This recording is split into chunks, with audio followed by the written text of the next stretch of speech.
Property பிரைஸ்லாம் increase ஆக போகுதுன்னு நிறைய இடத்துல டாக் போயிட்டு இருக்கு. What is a real investment? இந்த கேள்விக்கு நம்ம ரொம்ப பேர் சரியான பதிலை கண்டுபிடிக்கிறதே கிடையாது. சில பேர் என்ன பண்ணுவாங்க, கோலை வாங்கி இன்வெஸ்ட் பண்ணுவாங்க. ஆனா இந்த கோலை வாங்கி இன்வெஸ்ட் பண்றப்ப அதோட மதிப்பு ஏறுமான்னு கேட்டீங்கன்னா கொஞ்சம் கொஞ்சமா ஏறும். அப்ப அதை விட பெஸ்டான ஒரு இன்வெஸ்ட்மெண்ட் பிளான் இருக்கா அப்படின்னு கேட்டா, yes, there is a real estate. ஒரு ரியல் எஸ்டேட்ல நீங்க இன்வெஸ்ட் பண்றப்ப அந்த இடத்துல உங்களுக்கு ரெண்டல்ல இருந்து இன்கமும் கிடைக்கும். அட் த சேம் டைம் நீங்க ஃபியூச்சர்ல அந்த வீடை விற்கிறப்ப ஒரு லம்சமான அமௌண்ட் கிடைக்கும். That is a capital appreciation.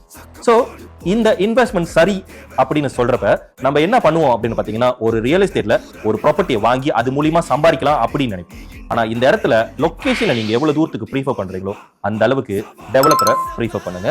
இதை நான் என்னோட பர்சனல் ரிக்வஸ்டா இங்க வைக்கிறேன். நிறைய பேர் இன்னைக்கு இந்த டெவலப்பரை யோசிக்காத பார்க்காத இருக்கிறதுனால தான் நிறைய ப்ராஜெக்ட் இங்க அபண்டனா இருக்கு. ஸோ இன்னைக்கு நீங்க ஒரு ப்ராப்பர்ட்டி பார்க்குற ஒரு நபரா இருந்தீங்க அப்படின்னா டெவலப்பரையும் கன்சிடர் பண்ணுங்க. ஸோ ரியல் எஸ்டேட்ல நீங்க இன்வெஸ்ட் பண்ற இந்த டைம் தான் பெஸ்டான டைம். ஏன்னா வேர்ல்ட்ல நிறைய இடத்துல சண்டை, வார் இந்த மாதிரி நடந்துட்டு இருக்கிறதுனால மலேசியால நீங்க பாத்தீங்க அப்படின்னா இன்னொரு 1 or 2 monthsல ப்ராப்பர்ட்டி பிரைஸ்லாம் இன்க்ரீஸ் ஆக போகுதுன்னு நிறைய இடத்துல டாக் போயிட்டு இருக்கு. ஸோ இப்பயே ரியல் எஸ்டேட்ல இன்வெஸ்ட் பண்ணுங்க. நீங்க உங்களோட இன்வெஸ்ட்மெண்ட்டை பெஸ்டா பார்க்கலாம்.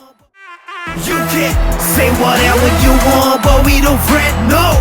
Who you calling the loser, boy? We champion,